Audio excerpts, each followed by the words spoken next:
E a Procuradoria-Geral da República denunciou o ex-presidente Jair Bolsonaro e mais 33 pessoas por tentativa de golpe de Estado em 2022. O destaque da Janaína Camelo. O Procurador-Geral da República, Paulo Gonet Branco, ofereceu ao Supremo Tribunal Federal denúncia contra 34 dos indiciados no inquérito da tentativa de golpe de Estado. Entre eles, o ex-presidente Jair Bolsonaro. Os crimes que envolvem os acusados são organização criminosa armada, tentativa de abolição violenta do Estado Democrático de Direito, golpe de Estado, dano qualificado pela violência e grave ameaça contra o patrimônio da União, com grave e considerável prejuízo para a vítima, e deterioração de patrimônio tombado. A investigação da Polícia Federal, que baseou as denúncias, apontou a existência de um grupo no governo de Bolsonaro que atuou de forma coordenada para manter o então presidente no poder, mesmo se derrotado nas urnas. Além de Jair Bolsonaro, foram denunciados no STF nomes importantes do entorno do ex-presidente. Mauro Cid, ex-ajudante de ordem de Bolsonaro e delator nas investigações. Os generais Walter Braga Neto, ex-ministro da Casa Civil, e Augusto Heleno, ex-ministro do Gabinete de Segurança Institucional da Presidência da República. Alexandre Ramagem, ex-diretor-geral da ABIN e atual deputado federal. Felipe Martins, que atuou como assessor especial no Palácio do Planalto. Anderson Torres, ex-ministro da Justiça de Bolsonaro. Também foram denunciados os militares que planejaram executar o plano de assassinato de Lula, Alckmin e Alexandre de Moraes. Ao oferecer a denúncia contra Jair Bolsonaro e os demais, Paulo Gonet escreveu que nas investigações se relatam fatos protagonizados por um presidente da República que forma com outros personagens civis e militares organização criminosa estruturada para impedir que o resultado da vontade popular expressa nas eleições presidenciais de 2022 fosse cumprida e que a organização tinha por líderes o próprio presidente da República e o seu candidato a vice-presidente, o general Walter Braga Neto. O procurador escreve ainda que a partir de 2021, Bolsonaro adotou um crescente tom de ruptura com a normalidade institucional nos seus repetidos pronunciamentos públicos, em que se mostrava descontente com decisões de tribunais superiores e com o sistema eleitoral eletrônico em vigor.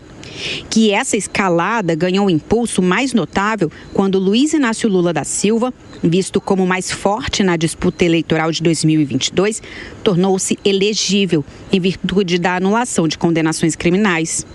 Gonet cita evidências que foram apontadas na investigação da Polícia Federal. As minutas de golpe encontradas com auxiliares do ex-presidente, a reunião ministerial de 2022, já com Lula liderando as pesquisas de intenção de voto, em que Bolsonaro fala em uso da força como alternativa a ser implementada, a atuação dos chamados kids pretos para assassinar autoridades e a reunião de integrantes do grupo na casa de Walter Braga Neto. As blitz da PRF em estradas do Nordeste no dia do segundo turno das eleições de 2022, como forma de impedir que eleitores de Lula chegassem aos locais de votação. A live no Facebook em que Bolsonaro ataca sem provas a lisura das urnas eletrônicas e os ataques do 8 de janeiro. Gonet acrescenta que outros planos encontrados na posse dos denunciados se somaram a este. Escreve que neles se buscava o controle total sobre os três poderes, neles se dispunha sobre um gabinete central que haveria de servir ao intuito de organizar a nova ordem que pretendiam implantar. Um deles se encerrava com esta expressiva frase: Lula não sobe a rampa.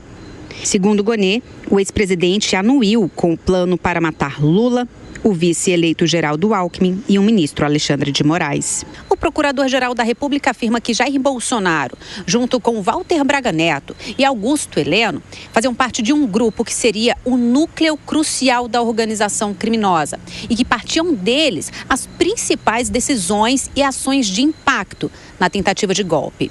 Gonet diz que os denunciados que tinham posições relevantes profissionais gerenciaram essas ações. Segundo Gonet, um grupo coordenava o emprego das forças policiais para sustentar a permanência ilegítima de Bolsonaro no poder.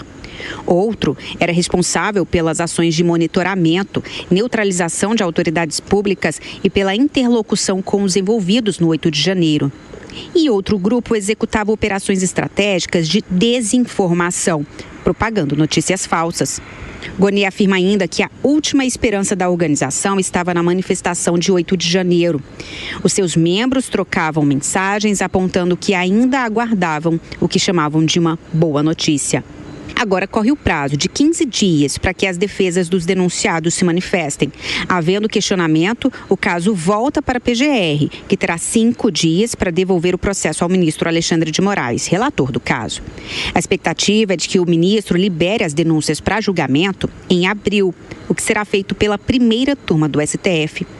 Caso o colegiado aceite as denúncias, os alvos, incluindo Jair Bolsonaro, virão réus em uma ação penal no Supremo Tribunal Federal.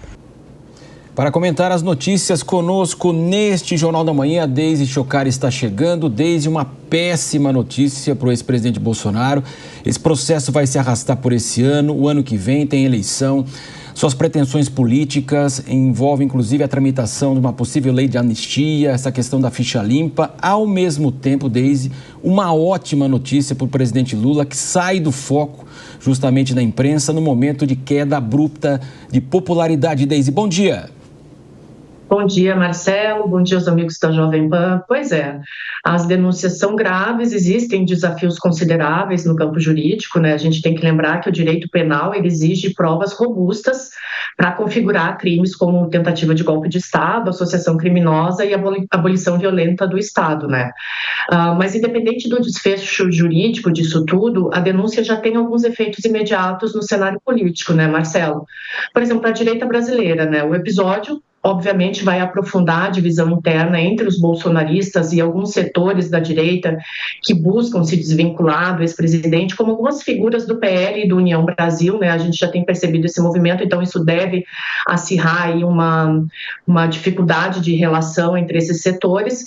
Para o ex-presidente, ele já está inelegível, né? Então pode acontecer um enfraquecimento, por um lado, pode acontecer um enfraquecimento da liderança dele, essa denúncia pode tornar ele um nome ainda mais inviável para as eleições de 2026, mas, por outro lado, Marcelo, tem um efeito também que pode acirrar essa base bolsonarista que já confia nele. Tudo vai depender de como que o Bolsonaro vai articular o bastidor. Para o governo Lula, como você bem falou, tira ele do foco. A denúncia agora ela reforça a narrativa de que a democracia ela esteve sob ameaça e ela vai acirrar ainda mais a polarização. Mas para o presidente Lula, nesse momento, é um momento muito bom, onde o governo dele estava sendo muito questionado. A gente tem que esperar agora, porque o Supremo Tribunal Federal ele deve decidir se aceita a denúncia ou não, transforma o ex-presidente Jair Bolsonaro em réu, e esse processo ele pode se arrastar, como você também bem mencionou, Marcelo, por algum tempo ou alguns anos, dependendo das estratégias da defesa. E ainda tem os outros cenários que a gente vai analisando ao longo do dia aqui na Jovem Pan, mas a reação do Congresso e a própria posição das Forças Armadas. É uma denúncia grave, agora a gente tem que esperar como que o Supremo Tribunal Federal vai conduzir.